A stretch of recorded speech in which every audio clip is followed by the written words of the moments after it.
Jangan lupa untuk subscribe YouTube channel Metro TV News dan nyalakan notifikasinya. Tidak hanya tenaga medis, profesi penggali kubur di masa pandemi COVID-19 harus bekerja ekstra keras.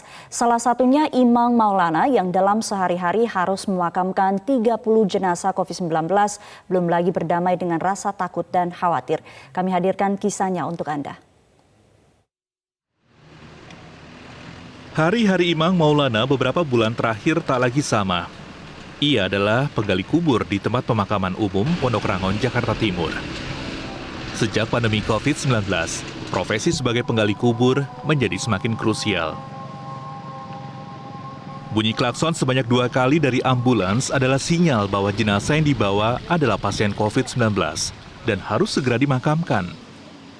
Ketika memakamkan pasien yang meninggal akibat COVID-19, tidak ada lagi pemakaman konvensional. Imang harus mengenakan pakaian hazmat, lengkap dengan alat pelindung diri seperti sarung tangan dan masker.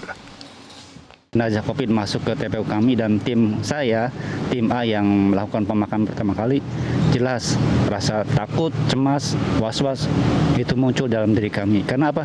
Karena memang kami belum paham betul gimana prosedur yang baik untuk menangani pemakaman COVID tersebut. Sangat manusiawi. Ada rasa takut dan cemas karena harus berada sangat dekat dengan pasien yang meninggal karena positif COVID-19. Setiap kali membuka pintu ambulans, Imang terus berdoa agar terlindungi. Salah satu ikhtiarnya dengan menjalankan pemakaman sesuai protokol. Ibaratnya mau masuk ke rumah hantu, Bu. Ngeri, mencekam, hati deg-degan banget gitu. Ketika kita melihat dibuka pintu belakang ambulan, maka kita sambil berdoa nggak henti-hentinya, ya Allah. Tanpa adanya orang lain yang terlibat dalam proses pemakaman seperti keluarga atau pemuka agama, terkadang kerabat meminta Imang mengumandangkan azan sebelum jenazah dikebumikan. Andai kata toh itu terjadi pada diri saya, pada keluarga saya, bagaimana? Tentu amat sangat pilu lah.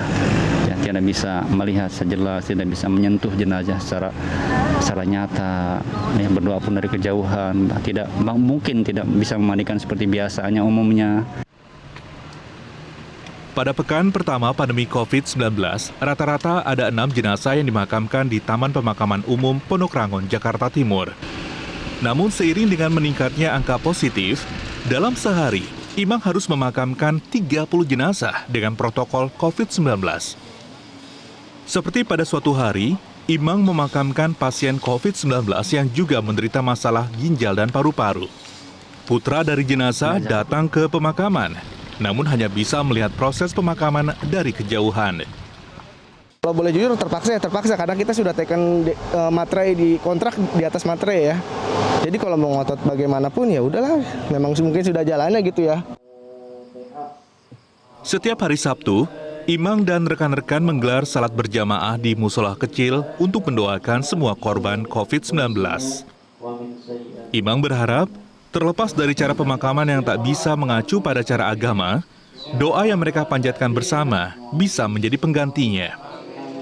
Kita punya musola di sini, punya majelis juga berdekatan pula dengan pemakaman COVID. Ya, hanya bisa untuk mengobati rasa ngenes kami, hanya bisa turut mendoakan pada almarhum dan almarhumah yang meninggal akibat virus. Berdoa menjadi cara Imang Maulana dan rekan-rekan penggali kubur untuk menunjukkan simpati kepada para korban. Terlebih, belum ada tanda-tanda kasus positif dan korban meninggal COVID-19 akan berkurang dalam waktu dekat.